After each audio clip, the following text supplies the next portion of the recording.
Okay, so now I'm going to show you the power of the SV501 and how it works. Basically, this hooks up anywhere that you can find a faucet, okay? It comes with different adapters, and we travel with our unit. We take it everywhere we go, and we've been able to hook it up just about anywhere, okay?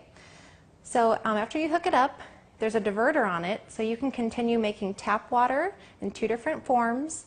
And when you flip up the switch, what's going to happen is the water is going to start traveling through this white hose here. It's going to go into the unit, and the first place it's going to stop is right here. This is a filter, okay? So there's a filter in the machine, but it's not a water filter, which most people think in the beginning. This filter here will last you 3,000 gallons. It takes out all the impurities in the water, the chlorine, the fluoride, the heavy metals. It's also an antibacterial filter, so, and it's made in Japan. It's a medical grade filter. So it will let you know too when the 3,000 gallons are up. She'll say filter replace, okay? So average family of 4, anywhere from 6 months to a year to go through the life of that filter, okay? So next stop is the electrolysis chamber, okay? This is 7 large medical grade titanium plates, okay? So they're big and solid, and they electrostatically dip this in platinum. Now this is a medical device, okay? There's 230 watts of power that are going in and charging these plates. So we have a lot of positive and negatively charged plates. And all we're doing is separating the water from positive to negative, right? So the positive water comes out one end, and it's going to drain down the sink. Because positive water, remember the positive ORP, those were all bad. Those are oxidants. They're also acidic. Anything with a negative is going to be alkaline, which is what we want to drink. So the negative water is going to come out this white hose. We're going to collect that and drink that.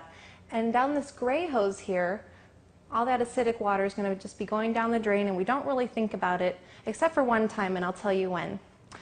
So it's important to do your due diligence, but it's also important to properly educate yourself. Just so you know, there's other units out there on the market. In fact, there's about 17 of them, okay? So what's so different, right? Well, if you go online and you get caught in the whole Google trap, you're going to find out that there's other units out there for half price that say, well, we're just like them, but we're half the price. Well, make sure that you do your homework, because what they're not showing you is this, okay? They have tiny, tiny inside engines about the size of a credit card made of mesh. Okay, and really, these are just really misleading you. They're not going to produce medical grade water to give you any results.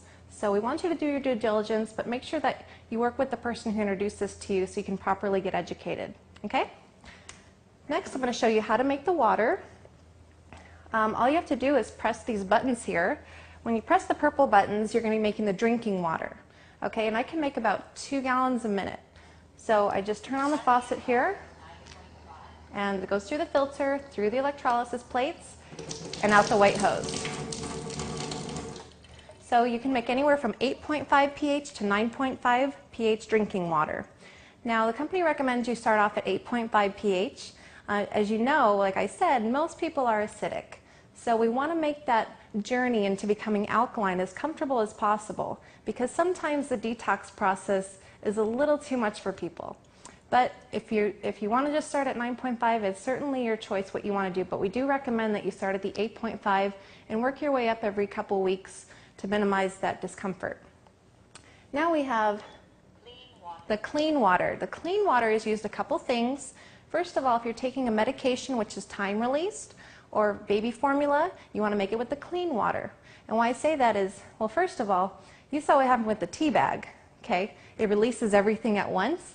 So if you're taking a time release medication, take it with the clean water or some juice if you don't have the clean water available, and then 30 minutes later you can go back to drinking the alkaline Kangen water. Okay, also babies, like I said, we're born